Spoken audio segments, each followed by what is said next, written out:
Welcome to Cooking with Braswell.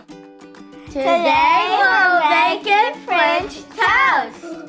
We need 1 egg.